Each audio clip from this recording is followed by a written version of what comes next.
everybody, my name's Alison. I'm coming to you from Pilates Leeds and it's November 2021 and I want to talk about stretching and keeping flexible in the front of the thighs.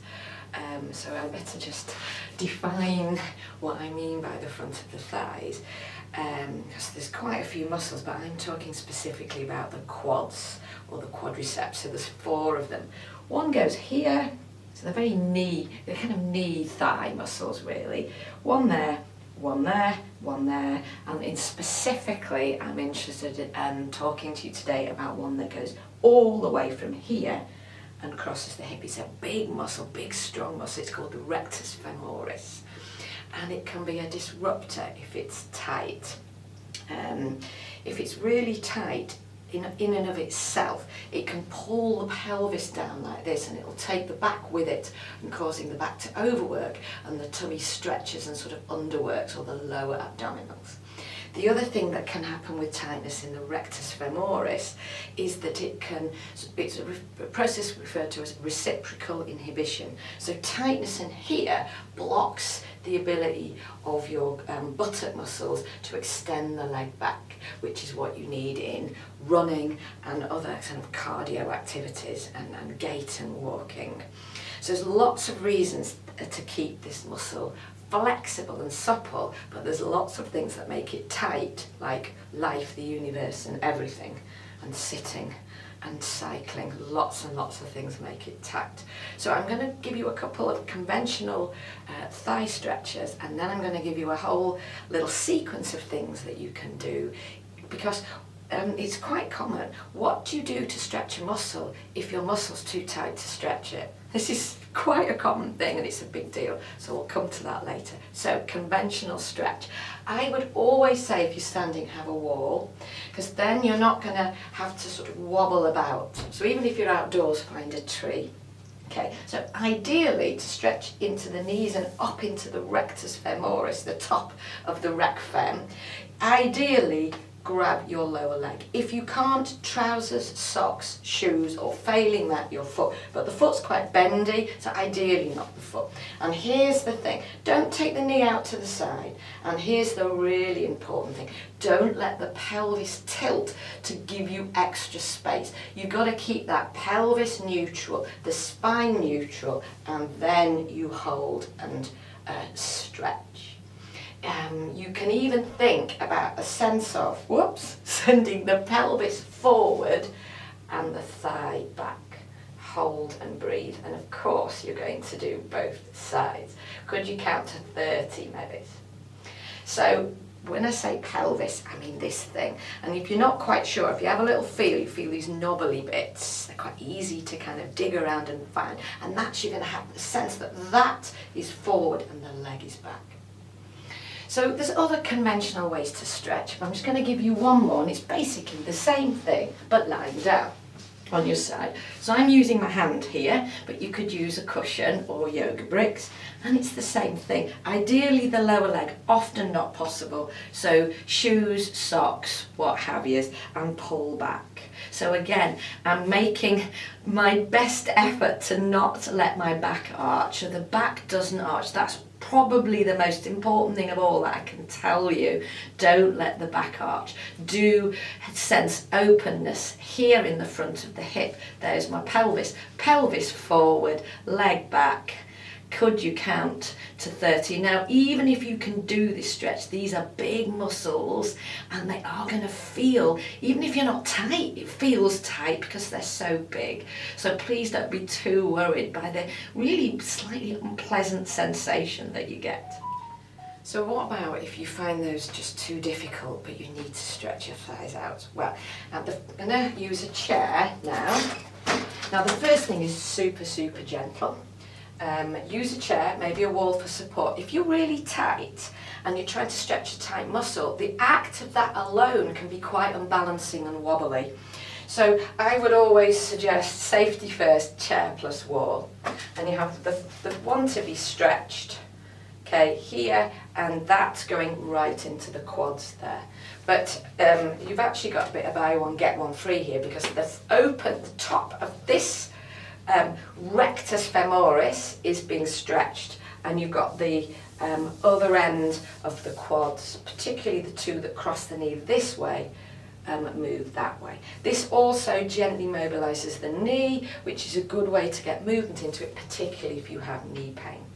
So that's really the gentlest thigh opener that I know, and it's dynamic. You can hold it, I should say static stretch, or you can go dynamic forward, back. Here, let me show you now I'm in this orientation, this sense of the pelvis is neutral and you're not allowing that tailbone to tip back and the back to arch. So here's me correcting, and then on I go with the stretch. Another way to use the chair is to put the leg on there like that and send the pelvis forward. So you get the openness and the stretch there, but it's not really going to do much for your knee.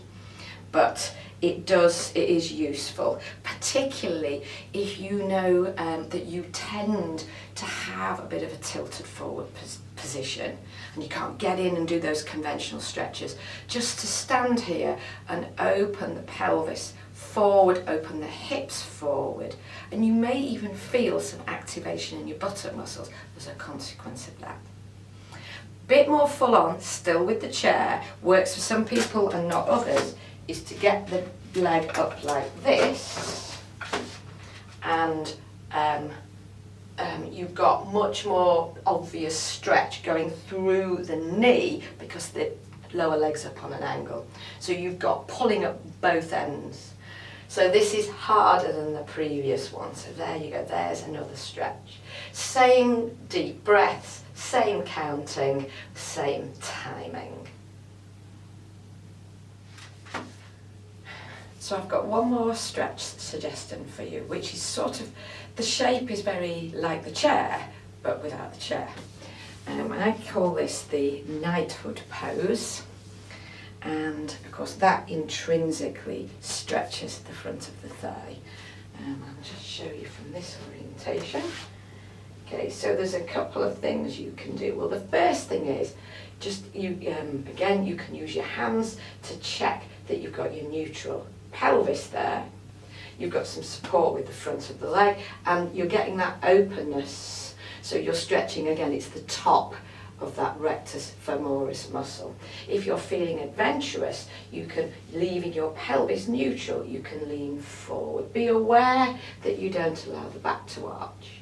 It's not actually wrong to do this, but you're starting to get into stretching a different set of muscles. So I'm sticking with the quads, sticking with the rectus femoris, so sticking with a lean forward. I have a tendency to arch my back, so I often do this with my hands here just to check that I'm stretching here rather than allowing my back to stretch. It can be a bit unpleasant on the knees, this. You might need a soft cushion or a soft mat just to take off the kind of pressure on that knee. So that's it for a variety of ways to stretch the muscle out, but there is something else to do that you can do, but it involves equipment. Now the first thing is a foam roller. The cheap ones are the best, not the gritty ones, and actually a half size one would do the biz here. And what you do is you lean over like this and roll up and down. That's going to get rectus femoris. Be mindful that you need to be able to support yourself on your elbows, and it's tempting, and often people report not only that it's unpleasant, which I must confess it is, but they find that it hurts their back. If it hurts your back, this might not be the thing for you, or can you correct and get that neutral pelvis? You can just hang out with the foam roller in one place, and then you can just stop and change it and hang out with it in another place, or you can foam roll. And you can, with this, lean to one side so you can get into foam rolling. These side quads, which are often, particularly the lateral one, is often tight, and my goodness, that's uncomfortable. Be warned. Okay, some of you will know this. Sometimes this is why these foam rollers have been bought in the first place.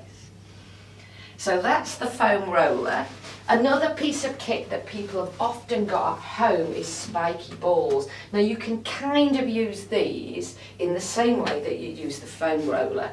I would recommend these, it's a bit of an oxymoron, but the soft spiky balls. More conventionally, people tend to have got the really hard ones. Now I think these are too hard, but if it's all you've got, and I'm not being facetious, wear wear thicker trousers and they're not quite so pokey and hard. And I'm going to show you with these ones, just because they're bigger as much as anything else.